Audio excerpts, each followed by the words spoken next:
So when you picture Hong Kong, what comes to mind? Probably that incredible skyline, right? But here's the thing. To really get Hong Kong, you've got to look beyond the skyscrapers. It's all about the pressure, a constant, immense pressure that shapes literally everything. So let's dive in. And this right here, this is the key. You could say it's the whole idea behind this explainer. Everything that makes Hong Kong tick, its entire identity, it's all born from these huge opposing forces pushing against each other. It's like the city is in a permanent state of being squeezed. And that squeeze? It starts with the land itself. I mean, look at it. It's this constant battle between these steep, rugged mountains and the sea that's just everywhere. Then you've got the culture and the money. It's this incredible crossroads, right? Think of it like this. You have the bull of Wall Street, global finance, meeting the dragon of China, all in this one tiny place. And they're locked in this, well, it's a super delicate dance. And maybe most important of all, there's the political pressure. This is a huge one. It's a constant negotiation, right? Between a history of being open and independent and the new reality of, well, more integration and control. All these pressures together, that's what fuels the city. It's the engine. Okay, so let's start with the most obvious pressure, the one you can literally see and feel. There is just not enough space. You know, in a way, Hong Kong's geography is its destiny. It's literally boxed in. You've got these super steep mountains on one side, the South China Sea on the other. There's almost no flat land to build on. So what do? The only way to go is up. And this is what you get. This incredible concrete jungle is a direct result of that lack of space. But it's not just about building tall, it's about building tight. Everything is packed in so close together, creating one of the most squeezed, compressed cities you'll find anywhere on Earth. Want to put a number on that? How about this? Almost 7,000 people packed into every single square kilometer. Just try to wrap your head around that.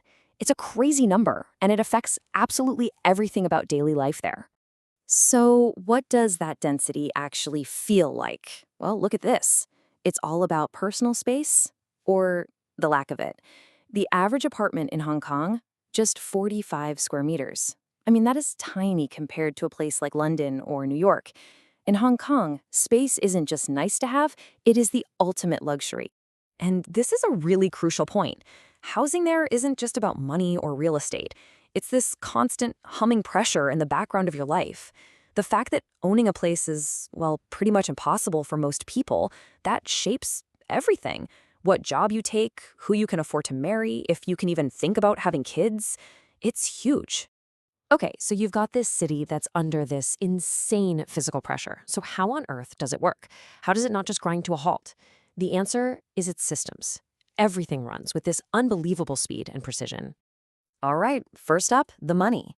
Think of Hong Kong as one of the world's biggest financial pipelines. It's the main valve controlling the flow of cash between China and, well, everywhere else. And in that world, two things matter above all else: speed and trust. The whole thing, the entire system, runs on confidence. And this is where you see the city's real double-edged sword. You see, its biggest strengths, the fact that it's so predictable, so fast, so trusted, are also its biggest weaknesses. The second the global markets get jumpy or that confidence starts to wobble, Hong Kong feels it instantly. That incredible efficiency makes it powerful, yeah, but it also makes it super fragile. Okay, so that's the money. But what about the people? How do you move millions of them around in such a cramped space? Well, you use that same principle of efficiency. The city runs on this absolutely world-class infrastructure. We're talking about public transport that isn't just a nice to have. No way. It's the city's lifeblood, its circulatory system. Yeah, this quote really nails it. Efficiency is survival.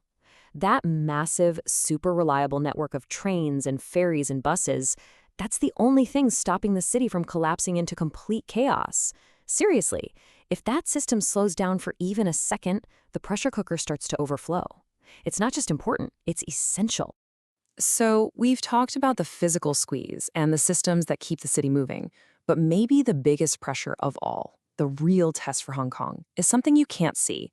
It's about its identity and what its future looks like in a world that's changing so fast. Right now, the city's facing some really fundamental questions, and trust me, there are no easy answers here. Each one of these points to a core tension that's going to shape what happens next. It's an incredibly high-stakes balancing act. But, if there's one thing that really defines Hong Kong's character, it's resilience. When things get tough, when the pressure mounts, the city doesn't just break. It adapts. It recalibrates. People adjust, businesses find a new way, and life finds a way to keep going.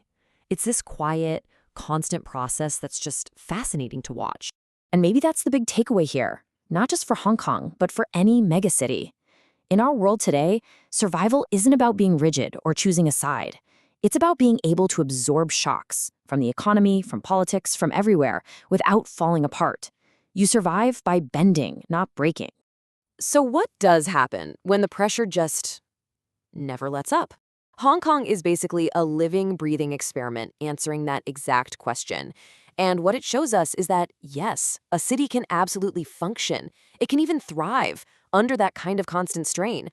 But it also reminds us that that kind of pressure, it always, always leaves its mark.